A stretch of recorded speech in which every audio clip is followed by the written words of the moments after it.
masabera chuan ti hian ka lang enge ka yang ka inang tia ka buai lo ti lai te ka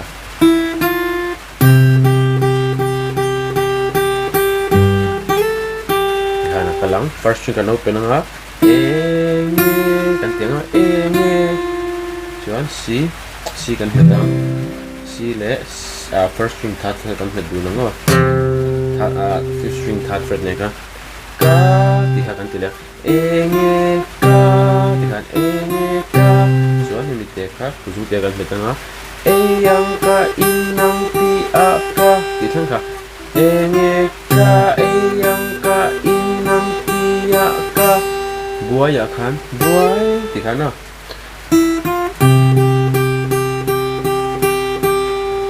chuan ka ti akan hitan telang ka akan six string third fret ka enge ka yang ka inang tia ka yang chana jata buai lo ti hana buai lo hana kalang bu chana enge ka yang ka inang tia ka buai lo ti hana kalang adot le ti kal le ano mariak te ya tu shet pui lo ti lai te ka first string avek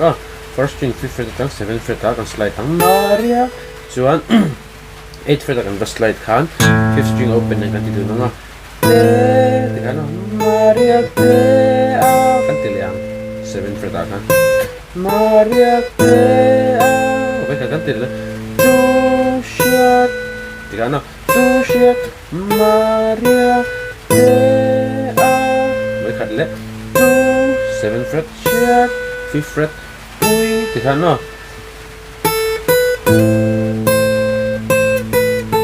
ta low ti kan mariak te tu shet pui low kan bu chai no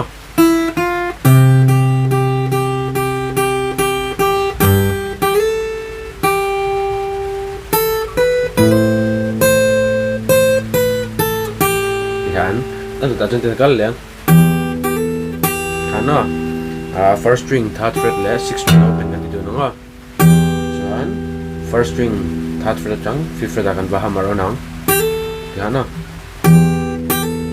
chuan ta first string third fret kan le le ma khan he kan ti tela na kan ti khan hamar on na ni ti kan bu chen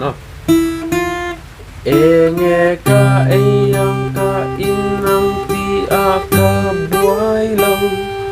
mariak te a tu shet pui lo hinga nu ti kan tu ta chung te kal liang ti hano eng po lo thleng selom takin ti thleng ka first string kan open nga eng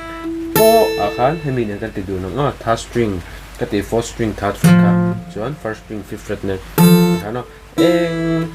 po chuan ta mi kan da nga first string third fret ka lo thleng se ti kan third fifth third ti kan lo thleng se kan ti leng lom takin akhanin first string third fret kan voi ni kan ti nga takin eng ka chang khan first string kan open ka eng po lo thleng se lom takin ti khan bu changin enge ka yang ka inang ti a ka buai lo mariak te a tu shet pui lo hinga nu eng po lo thleng se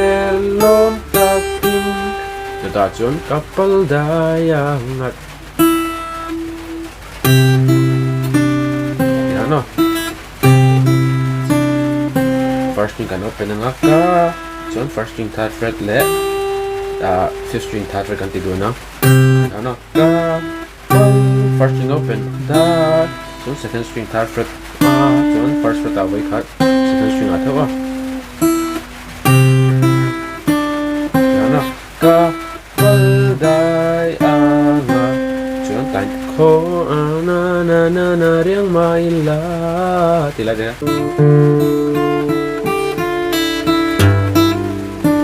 kalang buchangin masabira chuan first fret kan hamaron nga fourth string open kan fourth string open kana sui khala ni chu chuan first string kan open le nga cover mu kan tilang first string first fret mu riang ma ila riang ta first string third fret vai khat riang first fret vai khat ma chuan first string open in vai ni ila kan chuan ta kan hammer on pull off anga tikana tikan headline first string open headline kan hammer on ma khanin first string open vai ni kan ti nuwa ka sixth string third fret vai ka kan ti re ve anga kan ti chalanga cover mu ariang ma first string open vai ni illa sixth string third fret chuan ta hammer on pull off first string first fret chuan tikana third string first string second string third fret vai ka kana vai khat le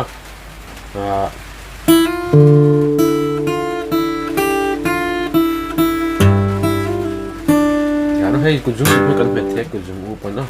G bass line kita kemudian play la chinanga chorus ene ka eyang ka inang pia ka buhay lo maria prea tu shet pui lo hinanun eng po lo thing se lom takin ka paldayanga cover muariang ma illa ihana kalang andor lian jeng kal liang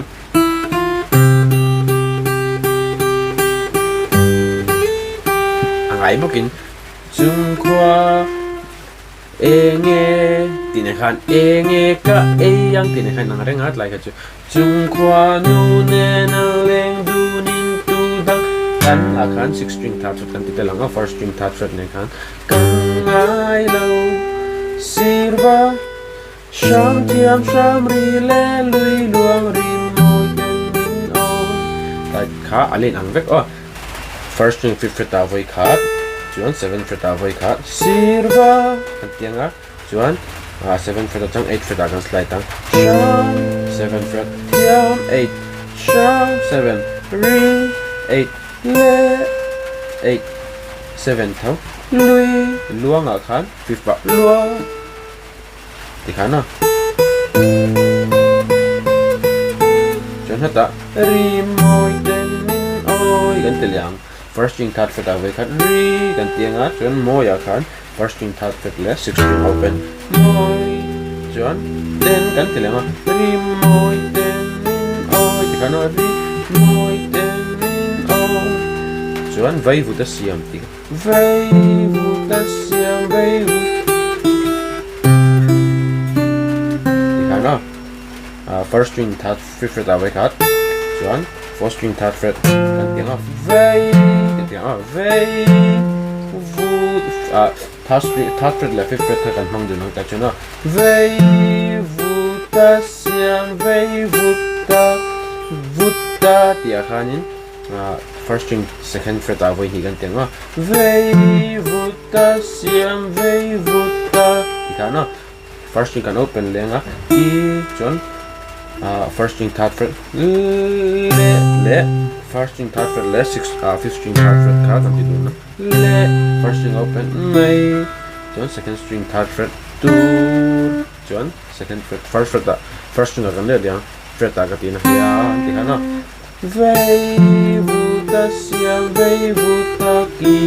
le mai tur dia chuan a dot lia chun ten kal liang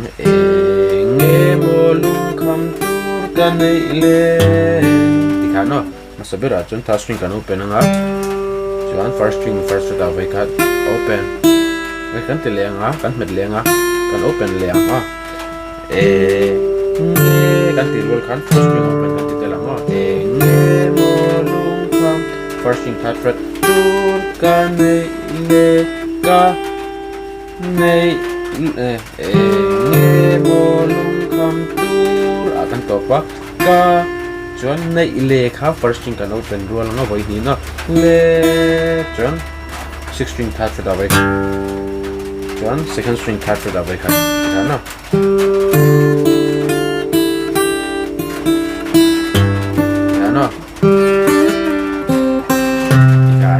chuan third string kan open nga second string third fret tang fifth fret kan slide tang kan le le kha na chuan second string first fret away chuan 6 string fifth string third fret away kha na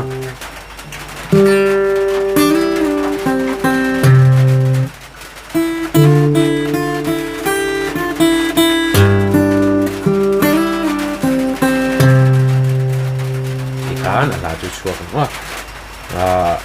insert thêm lâu live về để khách hàng lâu bên non mun lệ ula akem temin tikan fingerstyle te poram ti chojal ka tumanga har chin te har lo deuh te po chen khata jung karam tianga ain lo chang zel anga lesson le peka kan hula cheu do ni